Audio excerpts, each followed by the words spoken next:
भूमि के एक बिंदु से एक 20 मीटर ऊंचे भवन के शिखर पर लगी एक संचार मीनार के तल और शिखर के उन्नयन कोण क्रमशः 45 अंश और 60 अंश है। 45 डिग्री एंड 60 डिग्री है।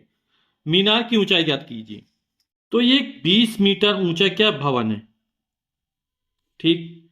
और इस भवन के ऊपर क्या एक संचार मीनार लगी है। तो ये मान लो संचार मीनार लगी हुई है। तो ये एक संचार मीनार लगी हुई है, ठीक है।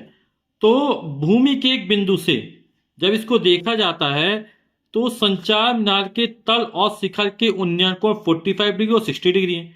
मान लो भूमि पर स्थित बिंदु ये है। यहां से जब देखते हैं तो ये जो कोण बनता है ये 45 अंश का कोण बनता है। और ये क्या हो जाएगा, तल हो गया। और इसका जो शिखर होगा इसको जब देखते हैं तो कोण का मान बढ़ जाएगा। तो ये जो पूरा कोण बन रहा है ये जो बन रहा है वो 60 अंश का बन रहा है। ये पूरा कोण कितने अंश का है, 60 अंश का है। मीनार की ऊंचाई ज्ञात करनी। इस मीनार की ऊंचाई हमको एच का मान ज्ञात करना है। तो नामकरण कर लीजिए, ए बी एक भवन है और इस भवन के ऊपर ए सी एक मीनार है और ये वह बिंदु है डी जहां से ये कोण बन रहे हैं, ठीक। तो हमको एक कोण 45 डिग्री दिया गया है तो हम एक ये वाला त्रिभुज ले लेंगे। दूसरा कोण हमें 60 अंश का दिया, ये वाला त्रिभुज ले लेंगे। हल कर लेंगे, हमारा सवाल हल हो जाएगा। तो ऊंचाई और जो दूरी के जो सवाल होते हैं उस पर चित्त की एक बहुत महत्वपूर्ण भूमिका होती है। यदि हमारा चित्त सही बन गया तो आधा सवाल तो हमारा वैसे ही हल हो जाता है ना। तो जो कोण दिए उन कोणों को लेके हल करते हैं और आंसर हमारा निकल आएगा। एक बार 45 अंश का कोण लेते हैं, एक बार 60 अंश का कोण लेते हैं। तो मीनार एसी की ऊंचाई जो हमने एच मान ली, ठीक है। तो समकोण त्रिभुज ए बी डी में ये वाला कोण 45 अंश है, हमें ये 20 मीटर दिया गया है, इसका मान हमें मिल जाएगा, है ना। तो कौन सा है, 1045 लगा देंगे। तो आप जानते हैं टेन थीटा वाला क्या होता है, लंब बटे आधार। तो 1045 ये वाला कोण लिया जा रहा है। इस कोण के लिए सामने वाला लंब है ए बी,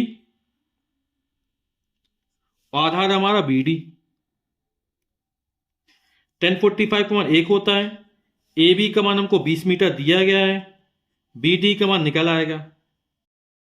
तो बी डी एकम बी डी यानी बी डी बराबर हो जाएगा 20। ये 20 मीटर में, तो ये भी 20 मीटर निकल आएगी। तो इसकी लंबाई कितनी निकल आई, 20 मीटर निकल आई। अब ये पूरा त्रिभुज ले लेंगे क्योंकि ये पूरा कोण कितने 60 अंश का बन रहा है। तो ये पूरा त्रिभुज लेंगे। तो समकोण त्रिभुज सी बी डी में तो ये कोण 60 अंश का है, तो 1060। फिर लंब बटे आधार, तो इस वाले कोण के लिए पूरा लंब होगा यानी बीसी, आधार होगा हमारा बी डी। बीसी बीसी का मान जो क्या होगा, ये 20 मीटर है और ये एच है। तो इस पूरे का मान हो जाएगा 20 प्लस एच, 20 प्लस एच हो गया। बीडी का मान अभी निकाला 20 मीटर, है ना। तो 1060 का मान कितना होता है, √3 बराबर हो जाएगा 20। 1060 का मान √3 हो जाएगा 20 plus H upon 20। Cross multiply कर देंगे तो हो जाएगा 20 plus H is equal to हो जाएगा 20√3, है ना। 20 प्लस एच बराबर 20 √3 हो जाएगा। एच का मान निकालना, 20 का पक्षांतर कर दो तो एच बराबर हो जाएगा 20 √3 माइनस का 20। दोनों में 20 से 20 कॉमन निकाल लो तो 20 निकल जाएगा, तो √3 बचेगा। माइनस 20 में 20 का भाग 1 आ जाएगा। तो जो मीनार की ऊंचाई एच निकली वो 20 और कोष्टक ब्रैकेट में √3 - 1 मीटर, यही हमारा आंसर हो जाएगा।